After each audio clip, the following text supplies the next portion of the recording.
தென்காசியில் ரசாயன powder கலக்கப்பட்ட 300 litre பால் பறிமுதல் செய்த அதிகாரிகள் 3 பேரை கைது செய்து விசாரணை மேற்கொண்டு வருகின்றனர். இது தொடர்பான தகவல்களை தருவதற்காக செய்தியாளர் தேவராஜன் இணைகிறார். தேவராஜன், விவரங்கள். தென்காசியில ரசாயன பவுடர் கலந்த பாலை விற்பனை செய்வதற்காக ஒரு கணவன் மனைவி உள்பட 3 பேரை இன்று போலீசார் கைது செய்திருக்கிறார்கள்.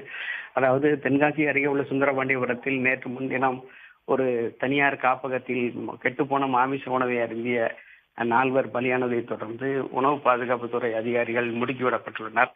மாவட்டத்தின் பல்வேறு பகுதிகளிலும் சந்தேகப்படும்படியாக இடத்திலும் ஏற்கனவே வந்த புகாரின் அடிப்படையிலும் சோதனை நடத்துமாறு அரசு அவர்களுக்கு உத்தரவிட்டது. இதைத் தொடர்ந்து அவர்கள் இன்று தென்காசி ரயில் நிலையம் அருகே உள்ள ஒரு வீட்டில் சோதனை நடத்தினார். அந்த வீட்டில் ரசாயன பவுடரை கலந்து செயற்கையாக பாலை தயாரித்து விற்பனை செய்து வந்தது தெரிய வந்தது. இந்த பால் ரசாயனம் கலந்த பால் ஒரு வாரம் கெட்டு போகாமல் இருக்கும் என்று சொல்லப்படுகிறது.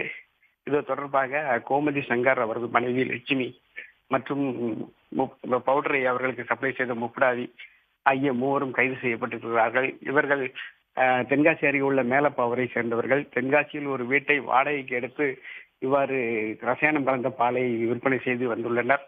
மற்ற பால் வியாபாரிகளை விட இவர்கள் குறைந்த விலைக்கு பால் கொடுப்பதால் டீ கடைகளிலும் அக்கப்பக்கத்து வீடுகளிலும் இவர்களுக்கு நல்ல பால் விற்பனை இருந்து வந்தது. தினமும் 300 முதல் 500 லிட்டர் வரை இப்படி பால் தயாரித்து விற்பனை செய்தது தெரிய வந்திருக்கிறது. இன்று 300 லிட்டர் பாலை பறிமுதல் செய்த அதிகாரிகள் அதை பரிசோதனைக்காக அனுப்பியிருக்கிறார்கள். தொடர்ந்து பல்வேறு இடங்களில் இதுபோன்ற சோதனை நடத்தப்படும் என்று தெரிவித்துள்ள சுகாதாரத்துறை அதிகாரிகள் நம்பகமான இடத்தில் மட்டுமே உணவு பதார்த்தங்கள், குறிப்பாக பால், எண்ணெய் போன்றவற்றை வாங்க வேண்டும் என்றும் அறிவுறுத்தி இருக்கிறார்கள்.